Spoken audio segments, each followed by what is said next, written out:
Hello, BookTube, and welcome to another weekly reading vlog. Working on working on these books at the moment, and not made great progress on any of them this week. So I'm going to repeat what I said the last couple weeks. I feel like I'm becoming a broken record on this point, but I am really busy and tired with a number of things. Working a few different jobs, having to deal with a lot of stupid bureaucratic stuff like getting documents ready for taxes, visa renewals, that kind of thing, and family. We've got a new baby here, so we've got a baby and a 3-year-old.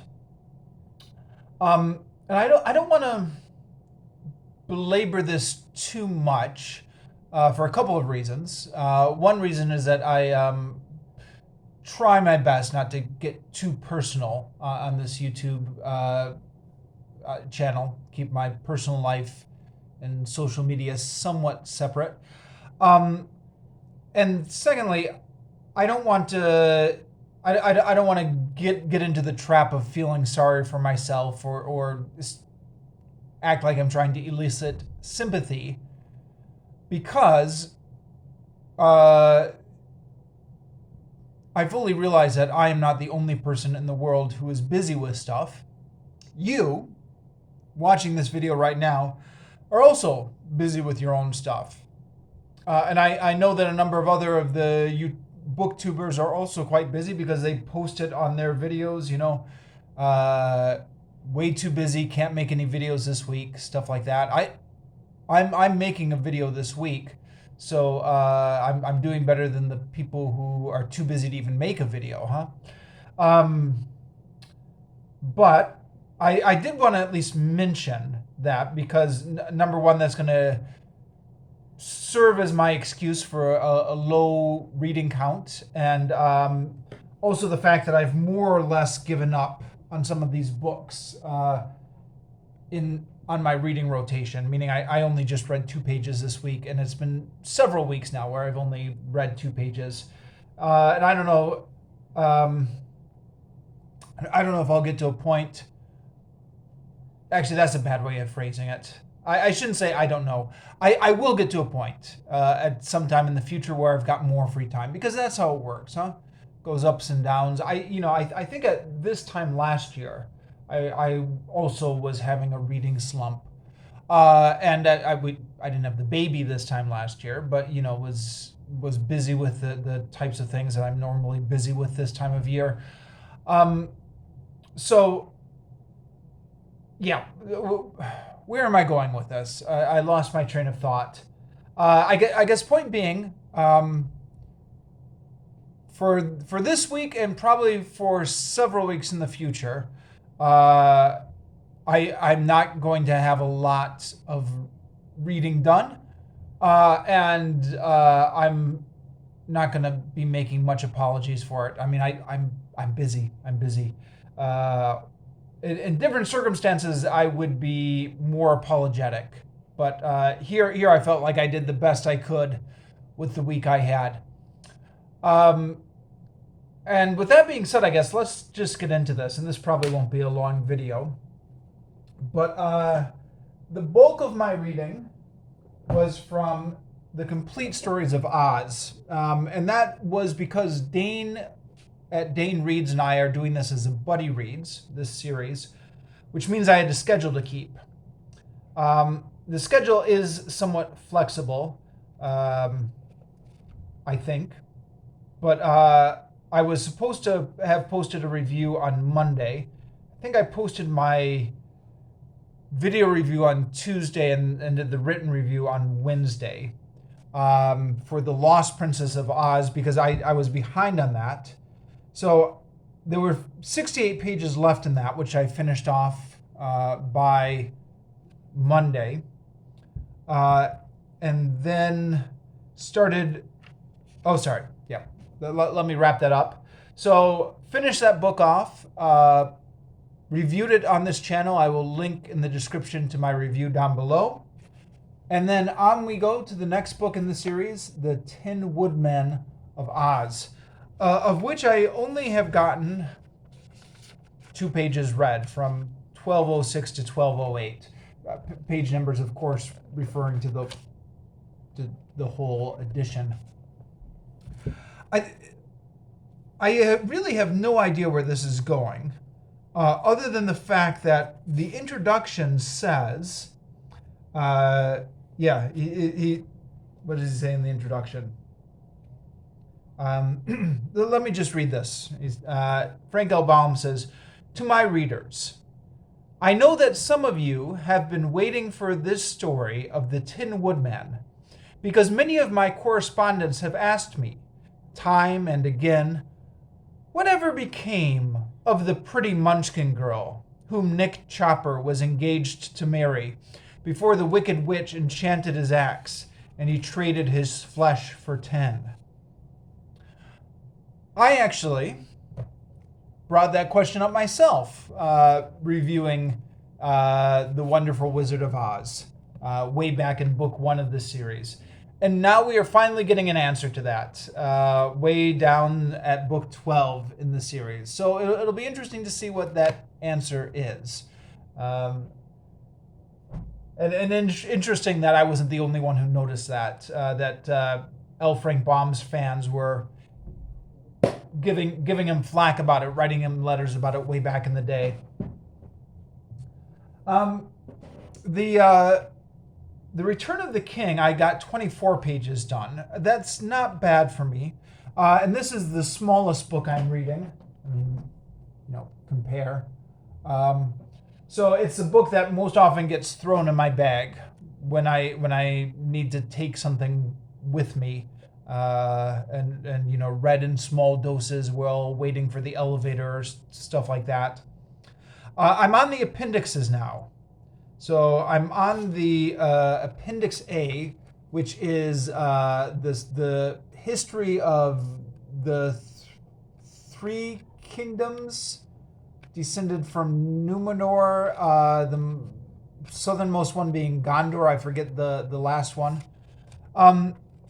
And it's interesting, actually. I'm glad I'm reading the appendices. I'm glad I didn't just stop when the narrative got done, because I mean it's like reading a history book. It reminds me in some ways of the First and Second Kings in the Bible, the narrative chronicles, where there's just like enough level of detail that you can kind of imagine what's going on, but not really a proper story. But yeah, it's interesting, this whole world and this whole history that Tolkien had worked out. And then it ends up with the story of Aragorn and Arwen, which is the romance between Aragorn, the last king, the king returned, not the last king, but the return of the king, and Arwen, the Elrond's daughter. And this, the backstory to Aragorn and the backstory to Arwen and their romance is something, I mean, that romance is barely in the book. I don't know how many sentences total, but it's it is there, but it's so in the background. And now we finally get it flushed out in the appendices, and it's like, oh, okay, this is what was going on. And it's interesting that that's just tucked away in the appendices instead of in the narrative proper. But it does put a much different. It helps you appreciate the story that you've just read, kind of knowing their backstory now. Part of me thinks it would be kind of cool to go back and start The Lord of the Rings over again, now that I after I've read the appendices, after I've finished them, because I feel like these appendices are helping me appreciate the world so much more. I'm not going to do that. It's just one of those fleeting thoughts, because the book has, or the trilogy has caused me enough frustrations, so much of which I've been talking about on this channel. But nonetheless, would be an interesting idea. I'm sure some people do it. I may actually reread this trilogy at some point in the future, but not in the near future. And who knows, my memory being what it is, I'll probably forget half the stuff in the appendices by then. But anyways, slowly we're finishing up with the appendices, but continuing to find it interesting. All right. Herodotus. I got almost nothing read with Herodotus this week, but then I had some free time at work this afternoon, and I had this with me because I hadn't read any of it all week, so I was like, oh crap, I've got another weekly reading vlog video I've got to film today, and I've not read any Herodotus, so brought this with me and had about an hour at work that was free where I tried to read through it. And got 8 pages done. I'm at the part where Herodotus is chronicling Xerxes' army that is marching into Greece. There's a footnote from translator Tom Holland, who mentioned that this is equivalent of the catalog of the ships from Homer's Iliad. Where's my copy of the Iliad? Just, I don't know. Hold up the Iliad because I mentioned it.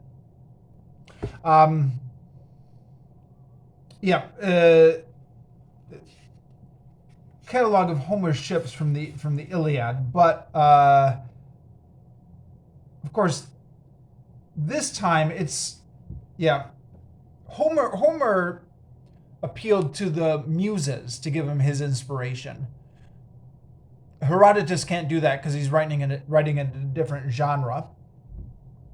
By the way, this is what Tom Holland said. This is Tom Holland's insights. I'm just repeating. But what Herodotus does say is he well, first of all, he talks about how he can't give a precise amount of each contingent because nobody kept the records. But he says I can give the totals. And he gives it at 1,700,000 men.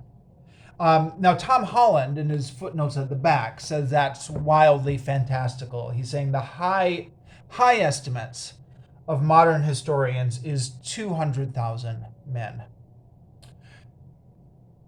I don't know. I believe Tom Holland. If that's what modern historians say, I believe it.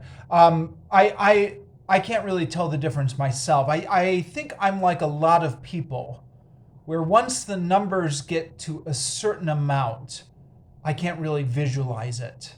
So, what's the difference between 200,000 and 1,700,000?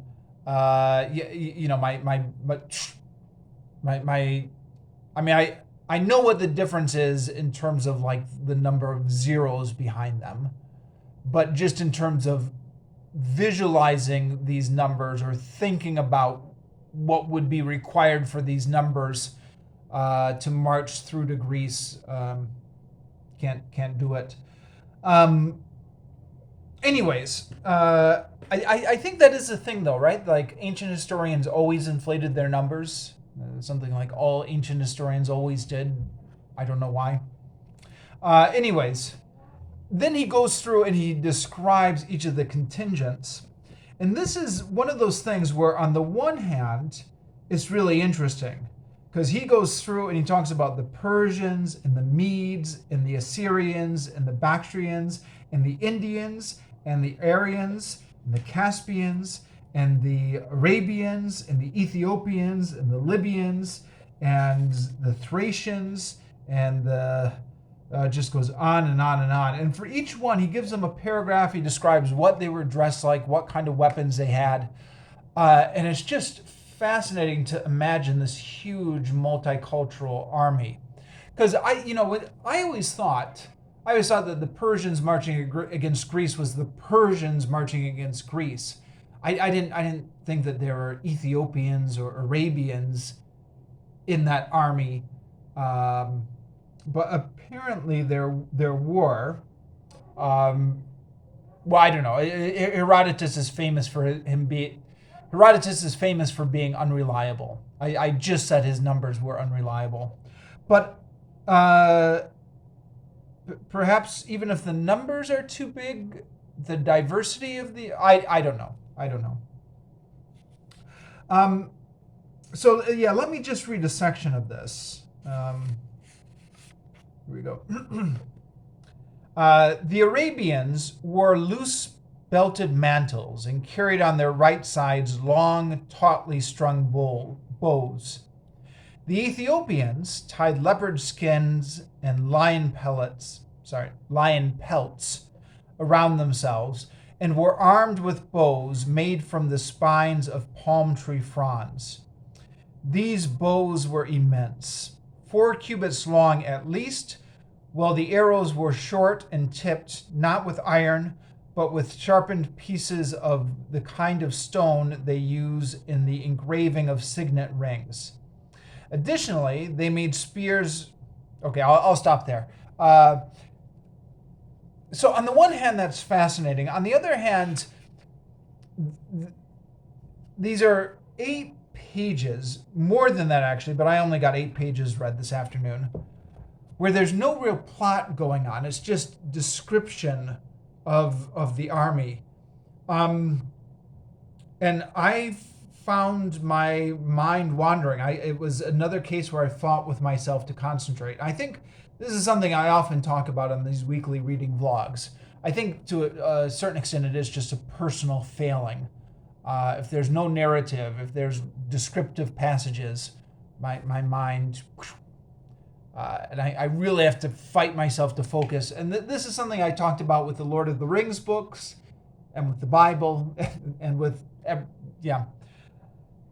Also, as I mentioned, I've been tired and short on sleep this week. So as I was reading this in the office, I kept nodding off and then forcing myself to stay awake and try and read through it, which is not an ideal state to be in, but that's where we all are this week.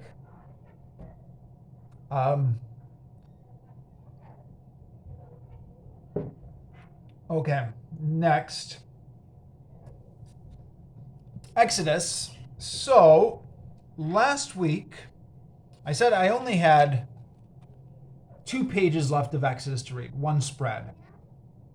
And I waited all the way until this afternoon. Then right before I filmed this video, I'm like, all right, I haven't read any Exodus this week. Okay, I've got to read something before I film the video. So I read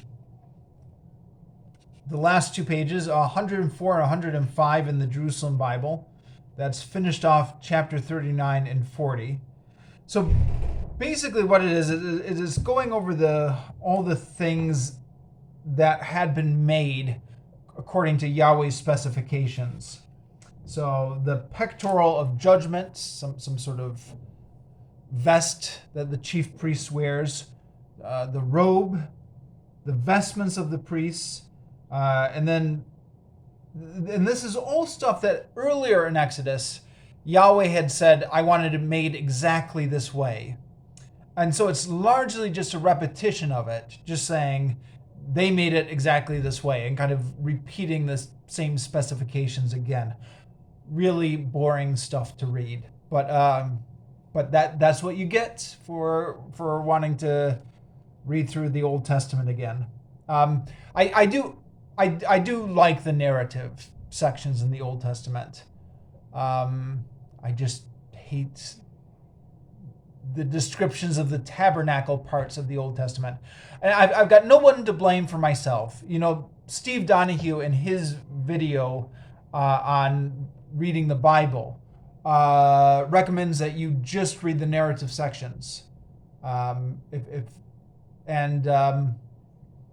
he this is part of his Western canon starter kit. So that, that's all you really need in order to be literate, culturally literate, is to just go through the narrative sections.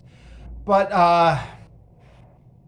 I've got a certain personality. It would bug me. It would bother me in the back of my mind if I didn't do a complete job.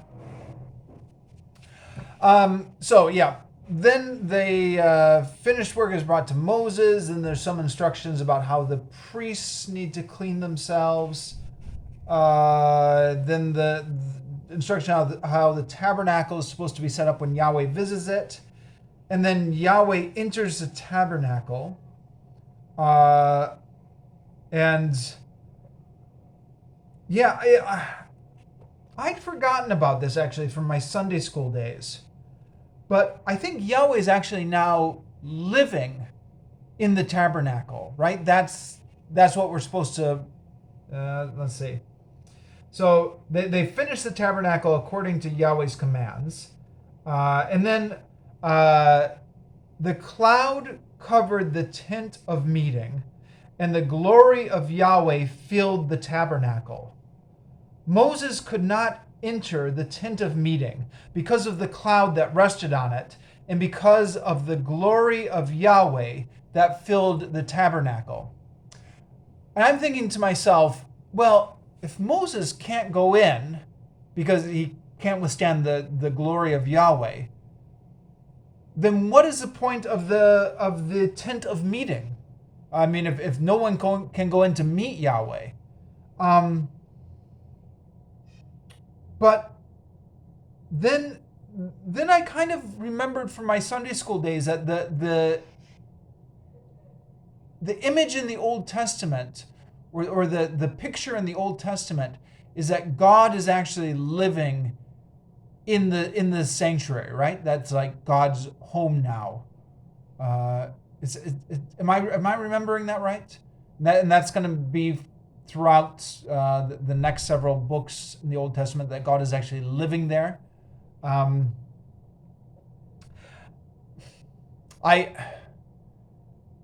promised I wouldn't harp on this, but it just, now that the last time I read this was when I was in 7th grade. Now, and I was a believer at the time. Now that I'm not a believer, I just can't help but think how ridiculous it all is to imagine that God would live in the... anyways. And then the very last part, at every stage of their journey, whenever the cloud rose from the tabernacle, the sons of Israel would resume their march.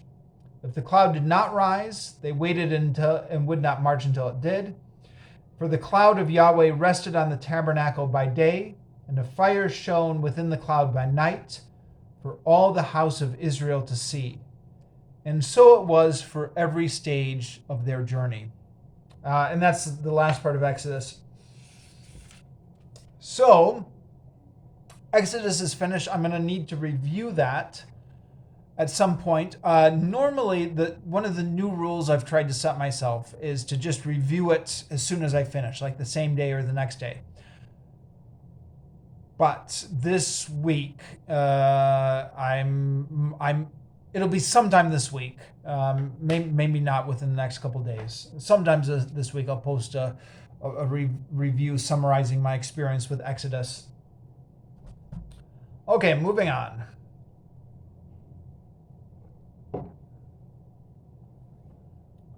The grammar book. So for the last several weeks, I've made pitiful progress with the grammar book, and this is yet another such week. Just read a couple pages, and again, this was the same thing. Didn't touch it at all this week. Right before filming this video, realized I hadn't read anything. So the rule is I have to read at least a couple pages every week of each book that I've currently got on my currently reading list. That's what I'm trying to keep myself to do. A couple pages had a number of interesting things on it. One was the use of plural pronouns to refer to singular nouns. So somebody is driving without their lights. They are referring back to somebody. Now, this is one of those stupid things that's gotten political in the last few years because of culture war stuff. I don't think that was an issue when this book was published in 1999. The second edition I have published in 1999. But it's definitely interesting to see that now. Thinking of how this is very much on Twitter nowadays.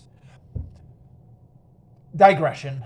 One of my favorite things I saw on Twitter. There's a Twitter account called Conservative Self Owns, where every time a conservative says something stupid, they retweet it. Sorry, they don't retweet it. I think they do like they snip it and they put it into their tweet, so you can see a picture of it. But there was some sort of debate about whether they could refer to a singular noun, as they could refer to a singular, and there was this account which was called something like homeschool, super homeschool, or something like that. Somebody was advocating homeschooling for what appeared to be conservative political reasons, and she wrote, any teacher who uses they as a singular pronoun should have their teaching license revoked. And of course, people pointed out their teaching license, referring back to any teacher. Although somebody in the comments, or not the comments, the Twitter thread was trying to defend her. And they said, well, no, this is okay because she's not using it to refer to a singular antecedent. She's using it to refer back to any teacher, meaning it could be any number of those teachers, which I think makes sense semantically, but doesn't work grammatically, because the grammar is any teacher is singular, even though semantically we're picturing it referring to any number of teachers. And that seems to be the line that they're taking here, where they talk about everybody has their own way of doing things. So they're using this as an example of the plural pronoun referring back to the singular. Everybody, of course, means multiple people, but it's grammatically singular, if that makes sense. And as we know, it's grammatically singular because it takes the verb has, the singular form. Anyways, enough on that. They also talk about the difference between one and body. And this was interesting for me because I've often taught my students that somebody and someone are the same, interchangeable. Don't worry about it. They're the same. And they make the point here that they've done research on it. I mean, not the authors, but linguists generally have done research on this. And they found that using one, not just with someone, but everyone, someone, anyone, has kind of a psychological closeness to it. We're using body with everybody, anybody, somebody, has a psychological distance to it. So you could say this present is for someone very dear to me, but it would sound a little bit strange to say this present is for somebody very dear to me. And then they give a few more examples. I thought that was interesting. And then the last section is on demonstratives, which actually carries on to the next page. So I haven't even finished that section, although it looks as well like that could be interesting. All right. And then the Vietnamese book. So I have now memorized the whole Vietnamese alphabet and the example words. Took me forever to do it. I was taking my sweet time. I can be like that sometimes when I'm studying a language. I still have to memorize these two sentences at the bottom. But then once I've done that, I'll have memorized the whole 2 pages. Now, when I say memorized, what I mean is I shut the book, I write it all out on my notebook, and then I open the notebook and I check to see if it was exactly the same. Which is to say, I've not memorized the sounds. I can't pronounce it. I've tried. There's an audio that accompanies the textbook. I've listened to that numerous times. I got my wife to record her own version of it, which I've posted on this channel, linked to in the description down below. Listened to it numerous times, but I've always been bad with sounds like that. So after I finish up those last two sentences, then I will finally be done, and then from here on out, I'll have new pages to talk about every week instead of just sticking with the same pages every time. I think looking at some of these, if I'm going to stick to what I do with trying to memorize whole pages, and assuming that I'm going to stay insanely busy for a while, like I have been, I think what I might do is just do one page. Actually, this is a bad example. That page isn't so busy, but try and just memorize one page a week rather than do the spread, depending on how busy I am. So that means maybe next week I might come back to report on this page and do this page another week. I don't know. We'll see how it goes. Anyways, that's my reading for this week. A total of 106 pages. And I know it's not great, but it is what it is. I would say I'll do better next week, but I don't think I'm going to be doing better next week. I think I'm going to be looking at several weeks of a reading slump. But I'm going to keep this channel going, and at some point it'll pick back up again. And when it does, I will still be making these weekly reading vlogs every week.